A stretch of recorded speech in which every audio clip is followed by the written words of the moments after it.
জয় শ্রী শম্ভু। নমস্কার। আপনারা সবাই কেমন আছেন? আশা করছি সবাই খুব ভালো আছেন।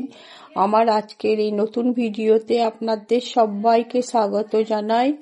আজকে আমি এখন বাইরে থেকে ব্লগটা শুরু করব, যে বাইরে যেসব গাছপালা লাগিয়েছি ছোট ছোট চারা, লঙ্কা চারা, বেগুন চারা, এগুলো অনেকদিন কোড়াকুড়ি হয়নি, তাই আজকে মাটিগুলো একটু কুড়ে দেবো। গাছ চলুন যাই দেখি গা। দেখুন গাছগুলোকে একটা একটা করে কুড়ে দিচ্ছি। কুড়ে দেওয়ার পরেই আমার যে জোড়া নিয়ে এসেছি জৈব সার প্যাকেট, নতুন প্যাকেট কাটিনি, আজকে কাটছি। দেখুন এবার কেটে এই গোড়ার 3টে গাছের গোড়া অল্প অল্প করে, বেশি পরিমাণে না, অল্প অল্প করে ছড়িয়ে দেব।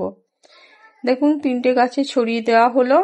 এবার আমি আর 3টে যে হিমসাগর ওই দিককার যে পিছন দিকে যে জবা গাছটা আছে না, হিমসাগরের গাছটা, ওইখানে 3টে লাগিয়েছিলাম, 3-4টে, তো ওখানটাও কুড়ে দেবো গা। দেখুন এই দিকেও চলে এলাম, জোড়ার প্যাকেটটা মানে আর শাবলটা এটা দিয়ে আমি কুড়ে দিচ্ছি। দেখুন একটা একটা করে। এদিকের মাটিটা একটু নরম আছে, যেহেতু একটু ছায়া ছায়া ভাবছিল, একটু বেশি জলও পড়েছিল, আম গাছের গোড়ায় জল দিয়েছিল তখন, তাই জন্য একটু নরমটা আছে। তো এদিকটা একটু কুড়তে সুবিধাই হচ্ছে। দেখুন কুড়ে দিলাম। এবার ওই প্যাকেটের সারটা অল্প অল্প করে দিয়ে দিচ্ছি। দেখুন দিয়ে দিলাম।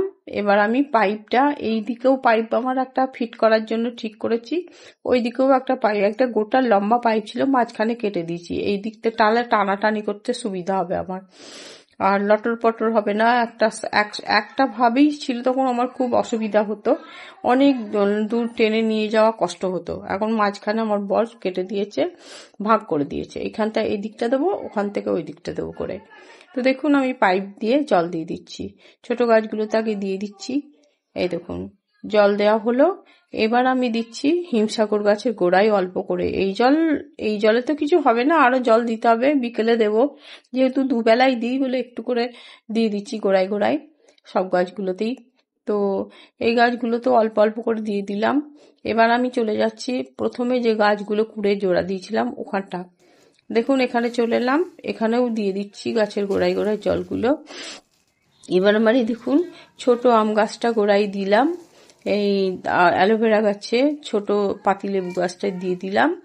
এবার আমি দেখুন এখন কমলা লেবু গাছে দেবো। কমলা লেবু গাছে একটু বেশি পরিমাণে দিচ্ছি এই কারণে যে ছোট ছোট গুটি এসছে, এইগুলো যদি জল না দিই তাহলে গুটিগুলো ঝরে যাবে।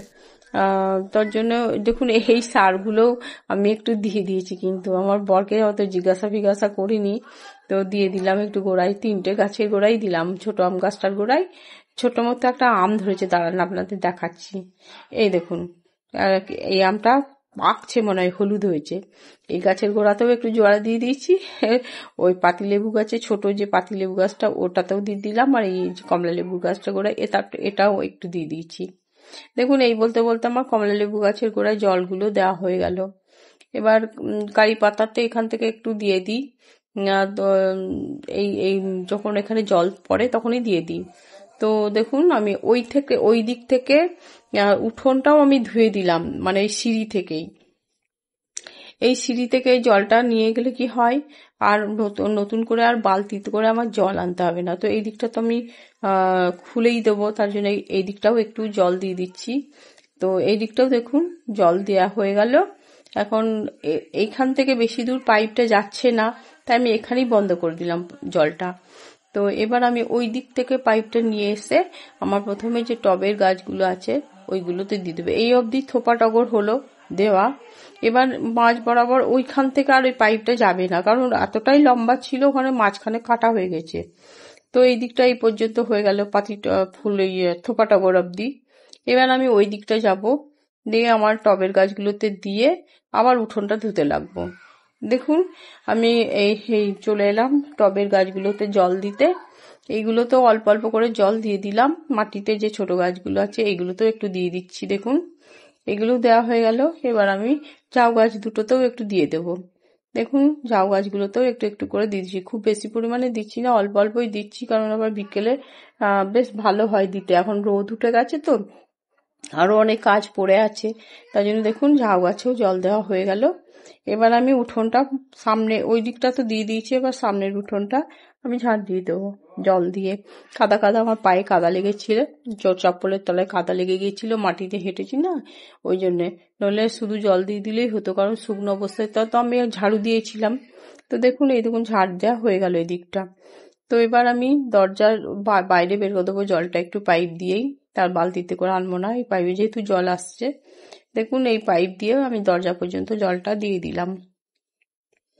এখন আমি চলে আসবো কলতলায়, পা হাতটা ধুয়ে নেবো। ধুয়ে আমি কলতলায় ধুয়ে দেখুন ধোয়া হয়ে গেল। বলতে বলতেই সব কাজগুলো ফাটাফাট করে নিচ্ছি, তার কারণ আরো ভিতরে আছে অনেক কাজ। এবার আমি ঘরে ঢুকে যাব। তো এবার দেখি ঘরে গিয়ে আমি এবার ঝুলগুলো ঝেড়ে নেবো গাছা। দেখুন আমি চলে এলাম আমার ছেলের রুমটাই আগে ঝাড়ু দেব, ঝুল ঝেড়ে দেবো। তো এখন ঝুল ঝাড়লে কি হবে বলুন তো, আমার ছেলে কালকেই আসবে। ঝুলটা ঝেড়ে দিলে এখন মোটামুটি 2-3 দিন পরিষ্কার করতে পারবো না, তো ঝুলটাও আর পড়বে না। আর কি হবে, ও থাকলেই কি করবে, বেডেই সবসময় ঘরের মধ্যে থাকে, তো বাইরে বেরোতে দিই না অতটা। তো যখন যায় তখন তো আড্ডা মারতে চলে যাবে, এবার আসবে এসে রুমেই বেডেই বসে থাকবে। তো খাই না, আগে খেত বেডে বসে বসে, এখন টেবিলে এসেই বসে খাই। তো এখন কি করব, এখন পুরো রুমটা আস্তে আস্তে দেখুন ঝেড়ে ফেলছি। এই দিকটা আমার হয়ে গেল, এবার আমি চলে যাব এই দিকটা। এইভাবেই প্রত্যেকটা দেয়ালগুলো আমি একটু একটু করে ঝেড়ে নিচ্ছি। আর খুব একটা ঝুল পড়েনি, 2-3 দিন আগেই আমি ঝেড়েছিলাম, হয়তো প্রত্যেকদিন আমার দেখানো সম্ভব হয় না, তো আমি ঝেড়ে দিই আর কি। তো ঝেড়ে দিলাম, দেখুন এই দিকটাও হয়ে গেল। আবার এই দিকটাও আমার যেটা এই পোর্শনটা আছে, মানে তাক আছে আর কি, আলমারি করা আছে, এই দিকটাতেও করে দিলাম। এই দিকটা তো অত ঝুল পড়েনি, তাও একবার টেনে দিলাম আর কি। এখন আমি ঝাড়বো বারান্দাতে আমার খুব দেখুন কিরকম ঝুল পড়েছে একদম। যেহেতু কেন বলুন তো, আমার গাছ আছে না, বড় বড় গাছ আছে, যে ওই গাছের জন্য ঝুলটা বেশি পড়ে, মাকড়সা আসে কোন থেকে বেশি। তো দেখুন এরকম ভাবে কিরকম ঝুলগুলো পড়েছে, দেখছেন? বুঝতে পারছেন কিনা জানি না, এরকম কালো কালো হয়ে এরকম করে লেগে আছে সব। আর এই যে লাইট জ্বলে যে বাটিটা, ওই বাটিটার ধারে ধারে একরকম লেগে আছে দেখুন। তো আমি চেষ্টা করছি আস্তে আস্তে দেখুন ঝেড়ে দেওয়ার, কারণ চোখে টোকে পড়তে পারে, চশমাটা না পরেই ঝাড়ছি। এই দেখুন এটা আমার ঝাড়া হয়ে গেল বারান্দাটা। এখন আমি চলে যাব আমার রুমটা ঝুল ঝাড়তে। দেখি ডাইনিং এ যদি আছে ডাইনিংটাও ঝেড়ে দিতে পারি। দেখুন আমার ছেলের রুম আর ওইদিকে বারান্দাটা ঝাড়া হয়ে গেল, দিয়ে চলে এলাম আমার ডাইনিং এ। ডাইনিংটা খুব একটাও ঝুল নাই, তাও একবার টেনে দিই মোটামুটি। তাই দেখুন এই পাশ থেকে আমি টানতে শুরু করলাম, এই দিক পর্যন্ত টেনে দিলাম। কিন্তু এখানটায় আমার ওয়াইফাই লাগানো আছে, আমার ছেলে যখন লকডাউন পড়েছিল না, তখন আমার ছেলে সেকেন্ড ইয়ারেই পড়ে, মনে হয় সেকেন্ড ইয়ারে উঠেছিল। তো লকডাউনে তো পুরো হোস্টেল বন্ধ হয়ে গেছিল, তা ওই জন্য কি করেছিল, ওর বাবা ওয়াইফাই লাগিয়ে দিল যে ঘরে বসে ক্লাস করা হবে, তাই বললো। তো তখনও ঠিকঠাক হতো না আর কি, হোস্টেল বন্ধ হয়ে গেছে, স্যাররা ক্লাস নিতে কি কোনোবার হতো না, তার জন্য আবার পুরোপুরি লকডাউনে ছুটি হয়ে গেছিল, একদম হোস্টেলে থাকতেই দেবে না। ওই জন্য কি করলো, ওর বাবা ওয়াইফাই লাগিয়ে দিল। তো সেই তখন থেকে ওয়াইফাইটা লাগানো আছে। তো মাঝখানে ওয়াইফাইটা ব্যবহার করতাম না, যে মোবাইলে ব্যবহার করছি, রিচার্জ করছি, আবার ওয়াইফাই রিচার্জ করব। তো আমি দেখলাম যে আমাদের এখানে নেটের প্রবলেম খুব হচ্ছে, তো আমি বললাম থাকা মরুকা, এই ওয়াইফাই থাক, দিয়ে ওয়াইফাইটা এখন আমি ব্যবহার করছি। তো মোটামুটি এই দিকটা হয়ে গেল। এবার আমি চলে যাব আমার বেডরুমটাই। আমার আমার বেডরুম চলে এলাম। দেখুন আমার বেডরুমেও খুব একটা ঝুল নাই, তবুও টেনে দিচ্ছি একবার করে সব, অল্প অল্প করে। তো আমি শুরু করলাম এখান থেকেই টানতে, কারণ এই দিকটাতেও ঝুল নাই, এই দিকটাতেও নাই, তবুও একটু দিয়ে দিচ্ছি আর কি। যখন সবগুলোই দিচ্ছি তখন এটাই বা কেন বাদ পড়ে। তো এইগুলোই দেখুন এই এই কোণ থেকেই, দরজা থেকেই শুরু করলাম, এখান থেকে টেনে একদম ওই দিক দিয়ে নিয়ে গিয়ে একদম ওই কোণেই শেষ করব। দেখুন এমনি নিয়ে চলে গেলাম। যেহেতু ঝুল নাই, ঝুল থাকলে একটু ভালো করে ঝাড়া হয়। ভেন্টিলেটর গুলো একটু বেশি করেই দিলাম, এই ভেন্টিলেটরটা দিয়ে দিলাম। তখন এরপরে এই দিকটা চলে এলাম, এবার এই ভেন্টিলেটরটাও আমি দিয়ে দিলাম। এবার আমি যাব আমার বারান্দায়, পূর্ব দিকে আমার ভাটু যেখানটায় বসে থাকে, মানে আমার রুম থেকে বেরিয়ে যে পূর্ব দিকে বারান্দা, দেখুন এই বারান্দায় খুব ঝুল পড়েছে। বললাম না বারান্দাতে বেশি ঝুল পড়ে, 3টে বারান্দা আছে, 3টে বারান্দাতেই পড়ে। তার থেকে আপনার আমার মোটা বস্তাকে ওই বারান্দায় বেশি পড়ে, আর এই যে পাতু বস্তাকে এই বারান্দায় খুব পড়ে, আবার উত্তর দিকের বারান্দাটাতেও পড়ে। 3টে বারান্দাতে খুব ঝুল পড়ে, জানি না কেন এত পড়ে। আসলে ধুলোটা সরাসরি লাগে হয়তো, আর রুমে তো জানলা বন্ধ থাকে, তার দরজা বন্ধ থাকে, ওই জন্য হয়তো অতটা পড়ে না। তো দেখুন কিরকম ঝুল পড়েছে দেখছেন, এই দেখুন বারান্দা দিয়ে আবার আমার এই দেয়ালের দিকটায় তাকান, দেখতে পাবেন। এতে করে এই ঝুলটা ঝেড়ে দিলাম, ঝুল ঝেড়ে দেওয়া হলো। ছোট বারান্দা তো বেশিক্ষণ সময় লাগে না, দেখুন ঝেড়ে ফেললাম।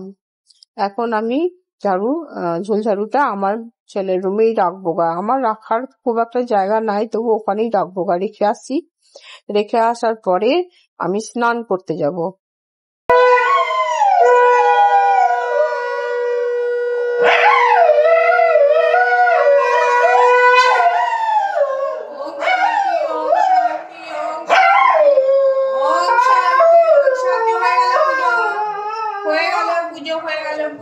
তুমি এটা কি করছো? পিচ্চিবমি হয়েছে তোমার? হ্যাঁ, পিচ্চিবমি হয়েছে। আচ্ছা আসছি, ওষুধ দিতে হবে, থাকো। সব এখন চুপচাপ শুয়ে থাকো। আমার পুজো হয়ে গেল, দেখুন পুজো করে ফেললাম আজকে।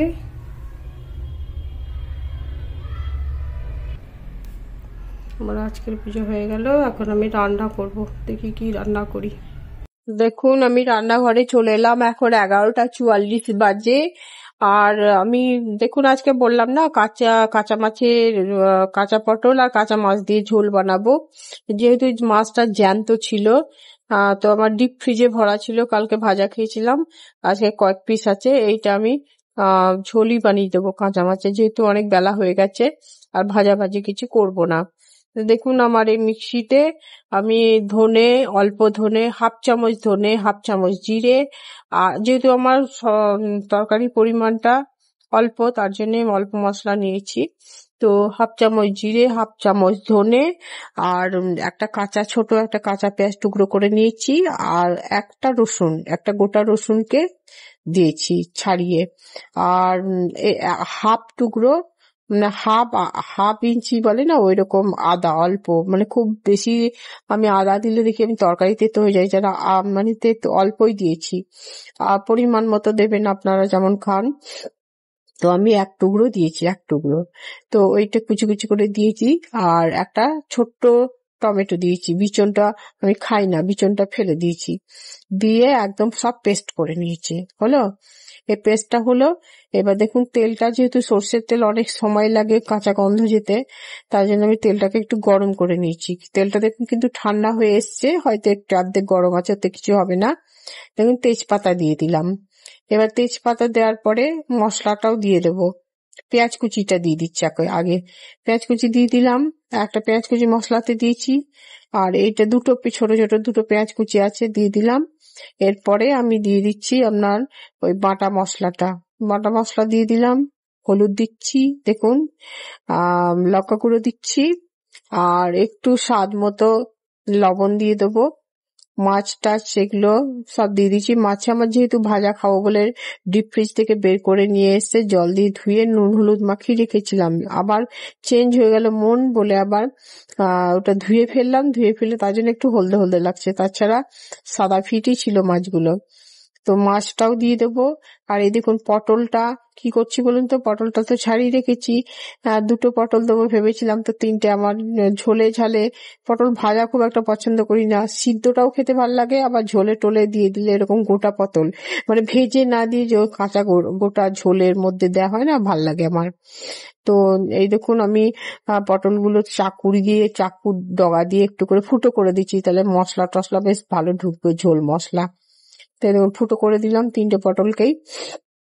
এবার মাছ পটল সব দিয়ে মশলার মধ্যে মেখে দেবো, একটু সামান্য চিনি দিচ্ছি, দেখুন চিনি দিলাম, দিয়ে এবার ভালো করে মেখে এবার জল দেবো মাপ করে জল দিলাম, এই বাটির 1 বাটি দিলাম। দিয়ে এবার ঢাকা দিয়ে দেবো। এবার হাই হিটে এবার ফুটতে লাগবে যখন, মাছ তো তাড়াতাড়ি সিদ্ধ হয়ে যায় কিন্তু মশলার গন্ধ তো যেতে হবে। তো হাই হিটে আমি যেই ফুটতে লাগবে মিডিয়ামে দিয়ে দেবো একদম। দেখুন এটা মিডিয়ামে দিয়ে দিলাম, ঢাকা দিয়ে দিলাম। দেখুন ওইদিকে আমি তরকারিটা বসিয়ে দিয়ে চলে এলাম করলা, আলু আর আম কাটতে। একটু একটু করে কেটে রেখেছিলাম, আপনাদের তো আমি কোনোদিন কাটা দেখাইনি, তো আজকে কাটতে চলে এলাম। তো আমি চাকুতে কাটতে পারি না, আমি বটিতেই বেশি ভালোবাসি কাটতে এবং ভালো লাগে কাটতে। তো এই দেখুন কাটছি করলা প্রথমে। তো একটা করে রেখেছিলাম, করলা কাটছি, করলাটা লম্বা লম্বা করে কেটে নিচ্ছি। আর আমার না ইয়ে কি বলে ওই যে চাকু দিয়ে তো কাটা অভ্যাস নাই। তো মাঝে মাঝে যে চাকু ব্যবহার হয়নি তা না, চাকু ব্যবহার হয়েছে। বহুত কষ্ট করে কাটতাম তখন।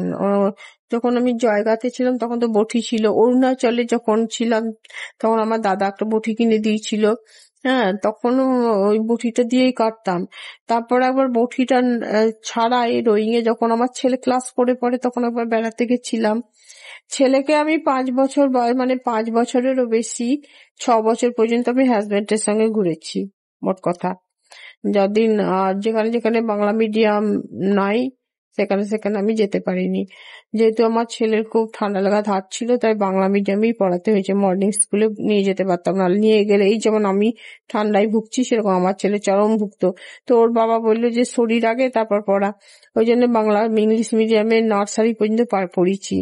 তারপরে আমি বাংলা মিডিয়ামেই ভর্তি করেছিলাম। তো যেহেতু সেন্ট্রালে চাকরি করে তাই বাংলা মিডিয়াম খুব কম জায়গাতেই আছে, ইংলিশ মিডিয়াম বেশি, তাই জন্য ছেলেকে নিয়েই আমি একা একা বরাবরই থেকেছি ছেলেকে পড়ানোর জন্য বাংলা মিডিয়ামে। যেমন বলতে বলতে আমার কিন্তু করলাও কাটা হয়ে গেল, আলুও কাটা হয়ে গেল। এই আমটা কেটে নেবো, আম তো আগে কেটেছি, আর একটা ছোট মতো ভেবেছিলাম দেবো না, তো এটাও দিয়ে দিই। তো দেখুন এই আমটা কাটছি, একটু নরম হয়ে গেছে বলে স্লিপ হয়ে যাচ্ছে। আমার ডান হাতে ধরি আর কেটে কেটে রাখি বাঁ হাতে। যখনই হাত কাটে আমার এই আঙুলটা ডান হাতেরই কাটে। আর বিয়ের আগে সবজি কাটতাম না বলে বিয়ের পরে যখন সবজি কাটছি তখন ফটাফট আঙুল কেটে যেত, ফটাফট কেটে যেত। মানে এমন দিন নাই যে আমার আঙুল কাটেনি, হয় আঙুলের সাদা অংশটা কেটেছে মানে হাতের তালুর ওই দিকটা আঙুলের, আবার কোনো সময় চামড়ার উপর দিকটা এরকম ভাবে এতটাই জোরে বড় হয়ে কেটে যেত, প্রচুর রক্ত পড়তো, টন টন টন টন করতো। যাই হোক এখন সেগুলো অভ্যাসগুলো চলে গেছে, এখন কাটে না বলতেই চলে। আর আমি সবসময় ভোঁতা বটি ব্যবহার করি, খুব ধারালো বটি দেখলে আমার ভয় পাই ভীষণ। আছে আর একটা আমার ধারালো বটি, কিন্তু আমি এটা ব্যবহার করি না, আমার এই ভোঁতা বটিতেই কাটি। আমারও কেটে কেটে অভ্যাস হয়ে গেছে, অন্য কেউ হলে কাটতেই পারবে না। তো দেখুন আমার এগুলো কাটা হয়ে গেল। তো এখন যাই রান্নাঘরে দেখি আমার মাছটা কতটা হলো দেখি গা, কারণ কাঁচা মাছের ঝোল তো বেশিক্ষণ লাগে না, অল্প টাইমের মধ্যেই হয়ে যায়। মাছের ঝোলটা তো আগেই বসিয়ে দিয়ে গেছিলাম, এবার কাটাকাটি করে চলে এলাম। তো তেল গরম হয়ে গেছে, দেখুন আমি এর মধ্যে মেথি, মৌরি, কালো জিরে দিয়ে দেবো। ফোড়ন, শুকনো লঙ্কা নাই যেহেতু, একটু গুঁড়ো লঙ্কাই দিয়ে দেবো। তো দেখুন আমটা ছেড়ে দিলাম, এতে নুন, হলুদ আর শুকনো লঙ্কা গুঁড়ো দিয়ে দিচ্ছি। এটা নেড়ে চেড়ে এবার ঢাকা দিয়ে দেবো, ঢাকা থাক। দেখুন আমার এটা হয়ে গেল, প্রায় আমটা গলে এসছে দেখুন তেলের উপরে। তো কচি আম বেশিক্ষণ লাগেনি, অল্পখানি। তো দেখুন আমটা গলা গলা হয়ে গেছে, এই সময় আমি একটু হাফ চামচ সর্ষে বাটা দেবো, খোসা সমেতই দেবো। দেখুন এই দেখুন হাফ চামচই বেটেছি, একটু জল আর খোসা যেটা আমার কাপের মধ্যে আছে একটু ঢেলে দেবো। এইটাই আমার যেটুকু জল আছে ওইটুকু একদম তাড়াতাড়ি যেন মরে যায়, কারণ বেশিক্ষণ আবার কষলে তেতো হয়ে যাবে সর্ষে।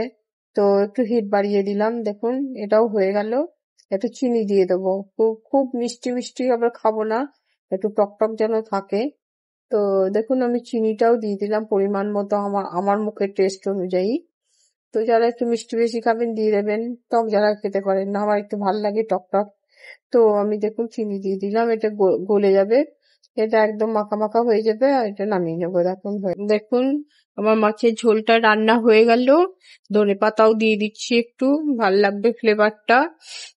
না দিলেও খুব ভালো টেস্ট হয় এটা কাঁচা মাছের ঝোল। তো যেহেতু বাড়িতে ধনেপাতা ছিল তাই একটু কুচি কুচি করে অল্প একটু দিলাম। আর এদিকে দেখুন আমি অফ করে দিলাম গ্যাসটা, ঢাকা দিয়ে দিলাম মাছের ঝোলে। আর এদিকে আবার তেলটাও গরম হয়ে গেছে। দেখুন করলা ভাজাটা করবো, তার জন্য করলাটা চিপে একটু দিয়ে দিলাম, নুন হলুদ মাখানো ছিল, যে জলটা বেরিয়েছে সেটা একটু চিপে চিপে তেলের মধ্যে দিয়ে দিচ্ছি। দেখুন এটা এবার আস্তে আস্তে ভাজা হবে করলাটা ভাজা হলেই ওই তেলেই যে আর তেল দেবো না, যে তেলটা থাকবে ওর মধ্যে একটু কালো জিরে দিয়ে দেবো, একটু কাঁচা লঙ্কা দিয়ে দেবো, দিয়ে আলুটা দিয়ে দেবো, ওটা ভেজে তুলে নেবো। তারপর যে তুলবো না, আলুটা যেই ভাজা হয়ে যাবে ওই করলা ভাজা তুলে রাখবো, করলা ভাজাটা আলুর মধ্যে মিশিয়ে একটু নেড়ে চেড়ে নেবো, দিয়ে তুলে নেবো, তাহলেই হয়ে যাবে আমার রান্না শেষ। দেখুন আমি আমার করলা আলু ভাজাও হয়ে গেল, এদিকে আমি ভাতটাও বসিয়ে দিয়েছি, ফুটছে। আর ততক্ষণে আমি শুধু শুধু বেকার বসে থাকবো, তার থেকে কড়াইটা মেজে নিই, দুই একটা বাসন পড়া আছে এটা মেজে নিই। দেখুন আমি কড়াইটা আগে আমি থালা টালা সব মেজে নিয়েছি।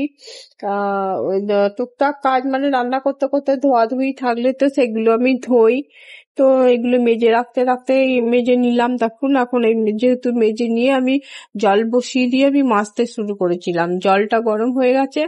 তারপর আমি চালটা আধা মাজা করে মানে না ধুয়ে আর কি মাজাটা কমপ্লিট করে আমি দেখুন আমি চালটা ধুয়ে ফেলে দিয়েছি।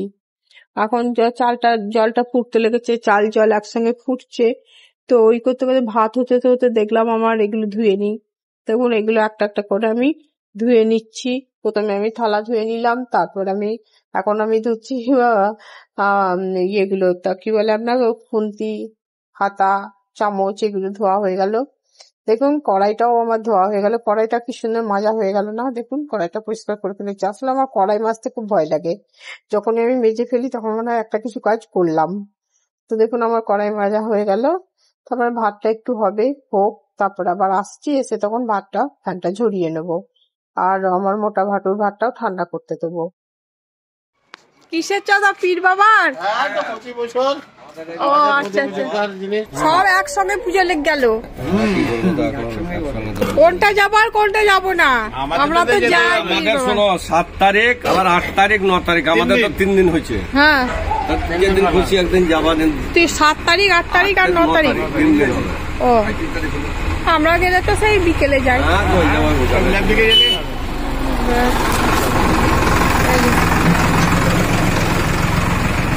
দিলাম বেশ, হ্যাঁ যাবো। এখন দুপুর 1:30 বাজে, আমি এখন খাবো, কিন্তু ভাটু আমার পায়খানা কাছে, ও ফিরবে, ও ঢুকবে রুমের ভেতরে, তারপর মোটাকে আমি ছেড়ে দেবো, তারপর আমি খেতে বসবো, কারণ ও চাচাবে ভাটার যাওয়া দেখেছে। তো এই দেখুন আমার ভাত, করলা আলু ভাজা, এই যে করলা আলু ভাজা, আর এই যে কাঁচা মাছের ঝোল, তার মধ্যে আমি কাঁচা পটল দিয়েছি, ভাজিনি, আমি রান্না করাটা দেখিয়েছি। আর এই আমের চাটনি খুব কম নিয়েছি, আর ফ্রিজে শসা কাজু ভরা আছে বলে বের করতে ভুলে গেছি, আগেই বের করে রাখি, তো আজকে আমি তো বের করতে ভুলে গেছি। যাই এরকম মোটা যাচ্ছে, তো আসুক ভাটু আসুক, তো ঠান্ডা খেতে পারবো না, কাশি হচ্ছে আমার। তো প্রসাদ ছিল, আর একটু হাতে হাত দিচ্ছি না প্রসাদের মধ্যে, এই যে আমার প্রসাদ মৌসুমি বাবা শিবের ওখানে দিয়েছিলাম, এটা হাত ধুয়ে এসে এটা খেয়ে নেবো, তাহলেই হয়ে যাবে। আর আমি ভাত খাবো, এরকম ভাত করে নিয়েছি। এখন আমি ভাত খাবো। এই দেখুন আজকে ধনে পাতা আর পেঁয়াজ দিয়ে পেঁয়াজ পকোড়া, মুড়ি খাবার। পুড়ে গেল তেলটা কথা বলতে বলতে।